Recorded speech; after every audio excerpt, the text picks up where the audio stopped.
வரைக்கும் திமுக தான் ஜெயிக்க முடியும். நக்கமா சொல்றா நாட்டை காப்பாற்ற, வீட்டை காப்பாற்ற, பிள்ளைய காப்பாற்ற மு.க. ஸ்டாலின் முதலமைச்சரா வந்து பெண்களுடைய வறுமையை போக்க, ஏழ்மையை போக்க மாசம் 1000 ரூபாய் வருஷம் கொடுக்கிறவர் தான் நம்ம முதலமைச்சர் மு.க. ஸ்டாலின்.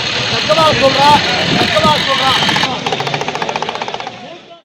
3 வருஷம் முன்னாடியே குடுகுடுப்பக்காரர் வேஷத்தில் வந்து திமுக தமிழ்நாட்டில் செஞ்ச பெரும் சாதனைகள் என்னன்னு ஒரு டிராமா போட்ட திமுக இப்போ திரும்பவும் ஓட்டு வாங்குறதுக்கு அதே வேஷத்தை கையில் எடுத்திருக்கு.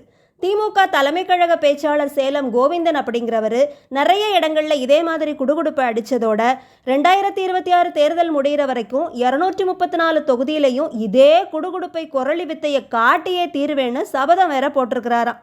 தலைகீழ நின்று தண்ணி குடித்தாலும் திமுக இனி ஆட்சி அமைக்க முடியாது அப்படின்னு நிறைய பேர் சொன்னாலும் கொள்ளையடிச்ச பணம் கோடி கோடியா இருக்கும்போது பயம் என்னன்னு திரும்ப கேட்டிருக்கான். மாசம் 1000 ரூபாய் வருஷம் 12000 ரூபாய் கொடுக்கிறவர் தான் நம்ம முதலமைச்சர் மு.க. ஸ்டாலின். நக்கமா சொல்றா மு.க. ஸ்டாலின் முதலமைச்சரா வந்து நம்ம பெண்களுடைய சிரமத்தை போக்க கட்டணமில்லா இலவச பஸ்ஸை கொடுக்கிறவர் தான் நம்ம முதலமைச்சர் மு.க. ஸ்டாலின். நக்கமா சொல்றா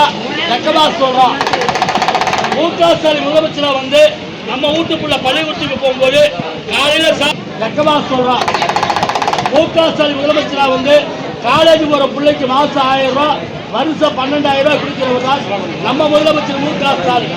நக்கமா சொல்றா மு.க. ஸ்டாலின் முதலமைச்சரா வந்து நம்ம வீட்டுக்குள்ள படிச்ச பிள்ளைக்கு வேலை. நக்கமா சொல்றா கோடி எல்லாருக்கும் 5 லட்சம் ரூபாய் கொடுக்கிறேன்னு சொல்லி ஏமாத்துறது போல இல்லாம, கோடி உங்களுக்கு 5 லட்சம் ரூபாய் கொடுக்கிறேன்னு சொல்லி ஏமாத்துறது போல இல்லாம சொன்னதெல்லாம் செய்யக்கூடியவர் தான் நம்ம முதலமைச்சர் மு.க. ஸ்டாலின். நக்கமா சொல்றா மு.க. ஸ்டாலின் முதலமைச்சரா வந்து பெண்களுடைய சிரமத்தை போக்க கட்டணமில்லா இலவச பஸ்ஸை கொடுக்கிறவர் தான் நம்ம முதலமைச்சர் மு.க. ஸ்டாலின். நக்கமா சொல்றா